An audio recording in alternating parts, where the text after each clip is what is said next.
Similarity.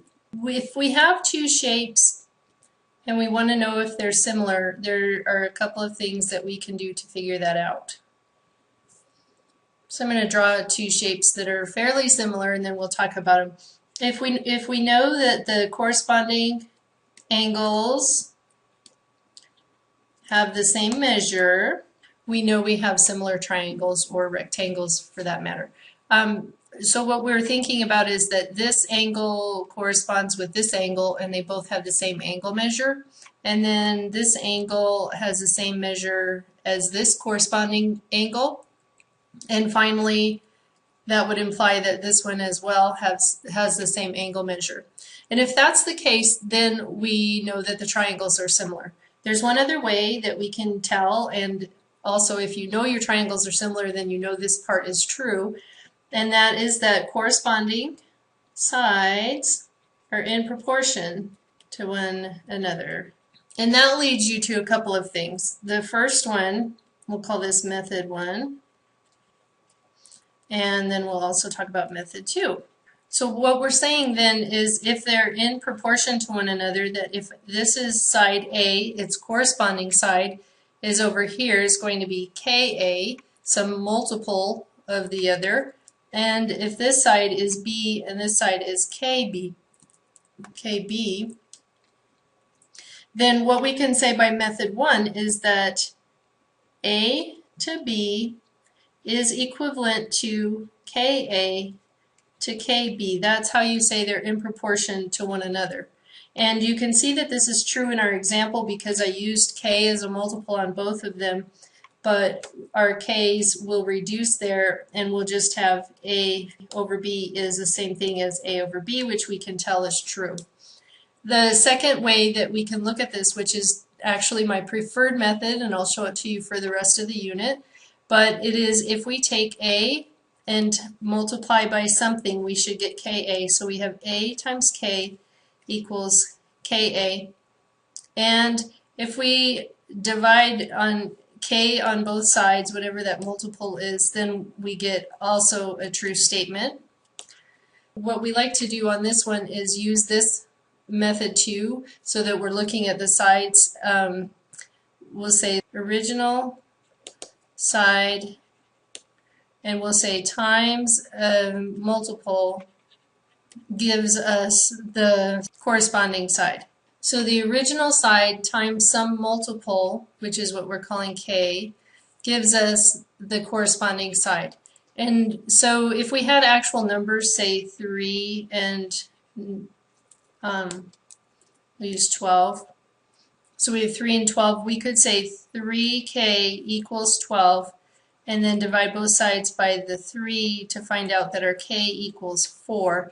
And then we know that every side is going to be, in this case, it's going to be 4 times A, 4 times B, and 4 times whatever our C is.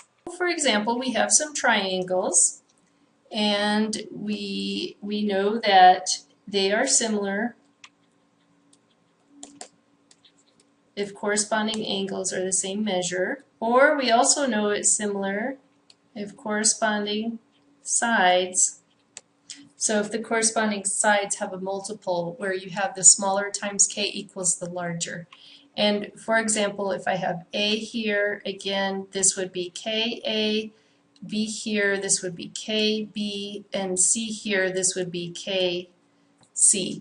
And with real numbers, we'll look at those and see further. So if I have this triangle, a 3, 4, 5, a similar triangle to that.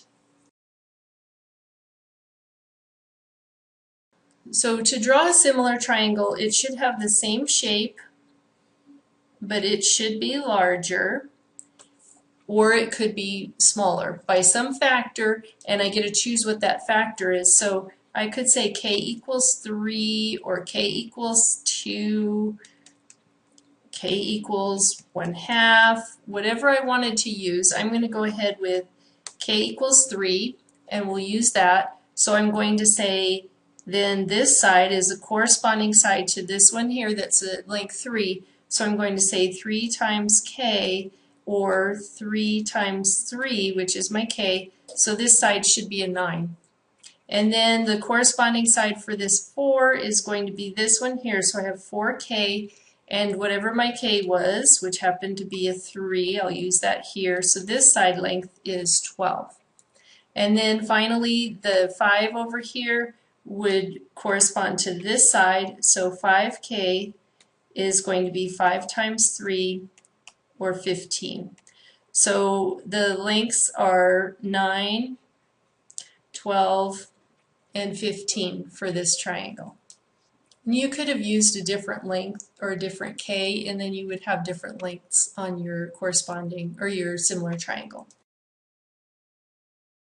Okay, squares. If you have squares, think about squares for a minute, and you probably remember that they have the same length and width. So that's what makes them a square. And what ends up happening is no matter what side you pick for a square, you would be able to find a k for any other square that you could come up with.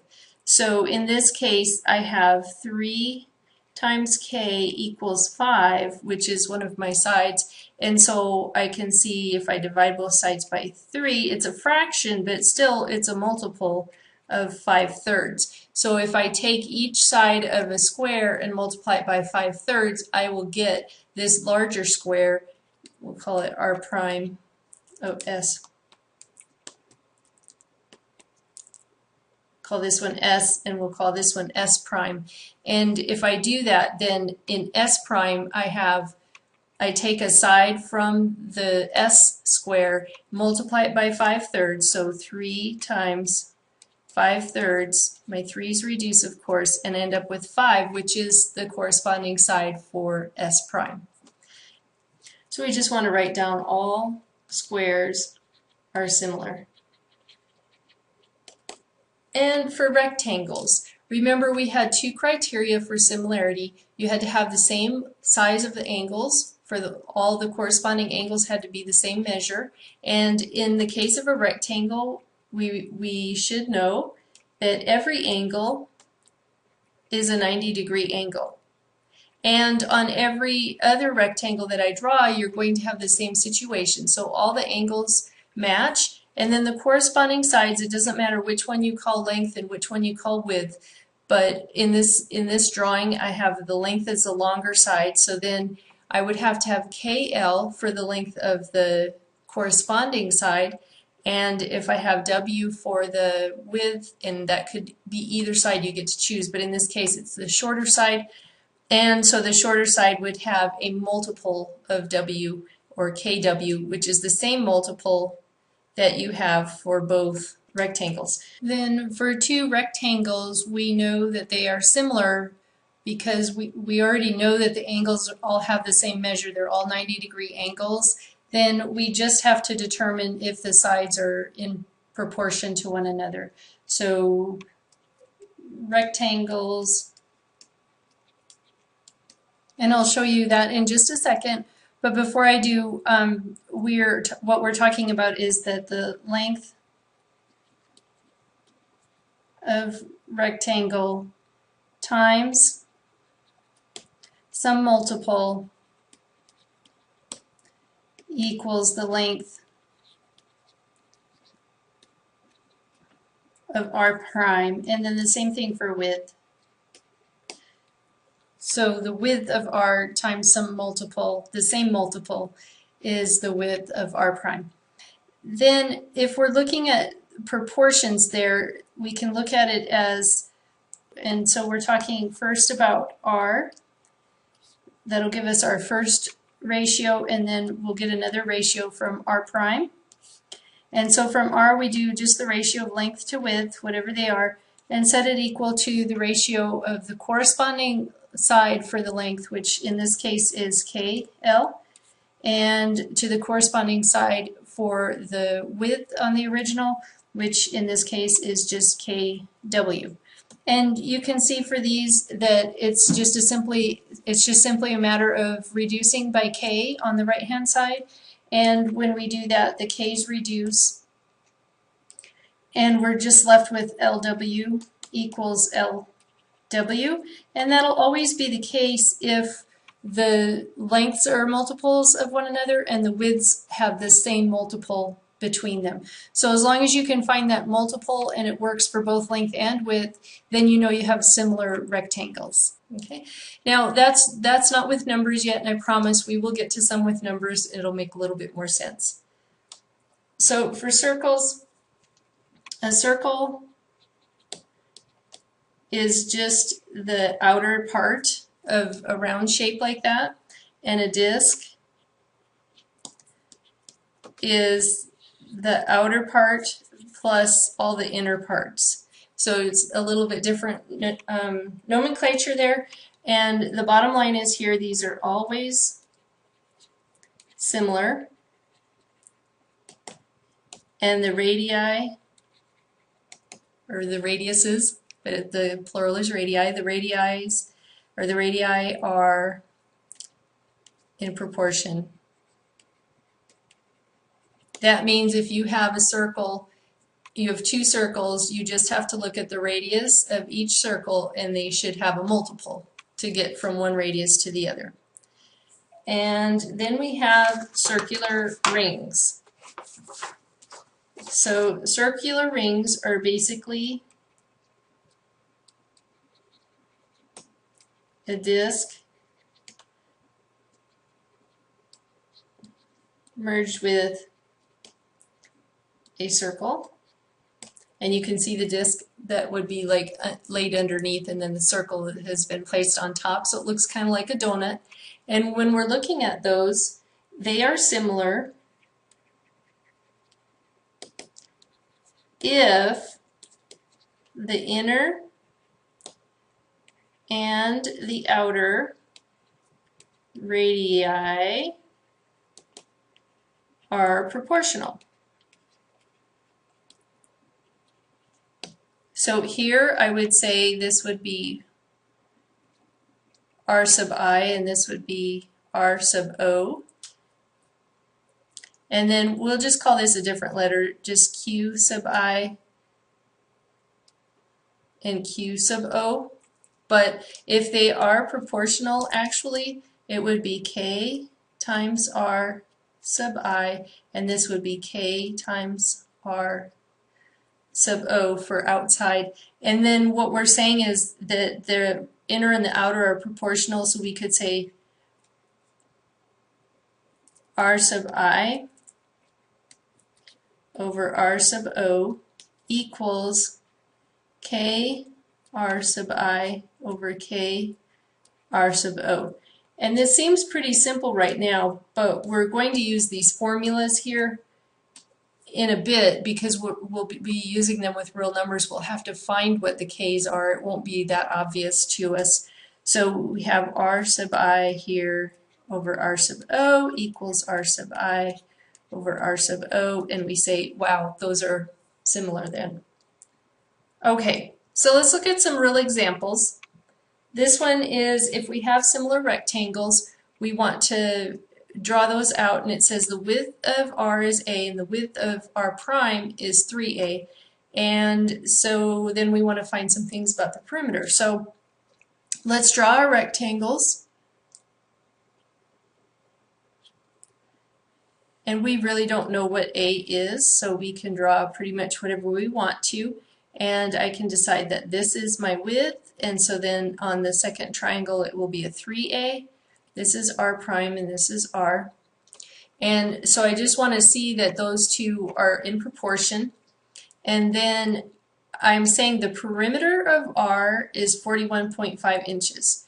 Now the thing I'm missing is the length, and I don't know what that length is, so I'm just going to put an L here. But I do know if I look, a times k equals 3a, then I can say I have to find what my k is. To do that, I want to divide by a on both sides, and you can probably see the answer already. My a's do reduce, and I'm left with k equals 3. And because we had variables, that was pretty easy to spot. But A times 3 will give me 3A, and that's the width of my similar rectangle.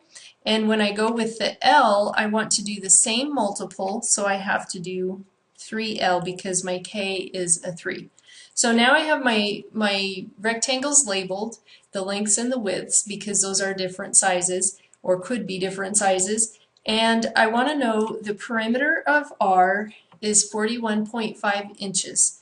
So I want to find the perimeter of R prime. Well, I have to think, I'm going to call it a P for the R rectangle. So the perimeter is 41.5. And to get perimeter, remember you add up all the sides. And if you know that formula, it's going to be 2A plus 2L. Or you could just add them and you would have L plus A plus L plus A. And then when you combine like terms, you would get to 2A plus 2L. So at this point, that's all I know for the first perimeter. But I want to find the perimeter of my second rectangle, the R prime. And so I can look at it as well, and I can see it's 3A and 3L, and I'm going to have to add 2 of each of them. So 3A plus 3A, that's going to give me 6A, and then I have 3L plus the other one, which is 3L as well, so it'll be plus 6L. Okay, so I'm looking at this where I've got my two equations and I'm thinking of it as a system. So I'm thinking it would be really nice if I could solve this and have it equal L equals something. So I'm going to take care of that. So I have 41.5 equals 2A plus 2L. And so I'll just subtract 2A from both sides. And I get 41.5 minus 2A equals 2L. And then divide each term by 2. And I have L, so there's my L, so L equals, that reduces 41.5 divided by 2, so I get 20.75, so it's going to be 20.75 minus A. And then I can use that and substitute it in instead of the L. So I have 20.75 minus A. I'll put it instead of the L, and then I can solve this second equation to find out what P prime is, or try to. So I have 6A plus 6 times 20.75 minus A, put that in instead of the L, and then I'll just distribute 6 times that, 20.75, so 6 times 20.75, so I get P prime equals 6A plus 124.5, and then distribute that 6 again, so minus 6A. Now I hope you noticed that I have a positive 6A and a negative 6A, and those cancel each other, and I'm left with just P prime equals 124.5 inches. Make sure you get your units on there, and there's how you find the perimeter of R prime. So one more similar problem. Find the area of R, or if the area of R is 105 square inches, find the area of R prime. So I know that the area equals 105, and I have to think for a minute, how do you find area? That's right, length times width. So I'm going to multiply those two, and for my R shape, it is A times L. So I'm just going to write that AL. And then for my area prime, which corresponds to my R prime rectangle, I want to say it's going to be 3A times 3L, which is 9AL.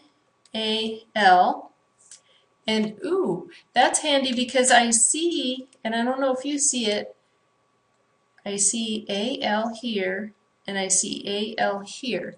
And I know that A times L is 105, so instead of that AL, I can just say, nope, I'm going to put 105 right there. So when I do that, now I have 9 times 105, 9 times 105, or 945, and I want the units there, and they are square inches, so I'll just write inches squared like that. And you could also write out the word square in front and then inches, that's fine as well. So 945 inches squared. So I'll come back to these because I want to talk about them a little bit more after we work another one.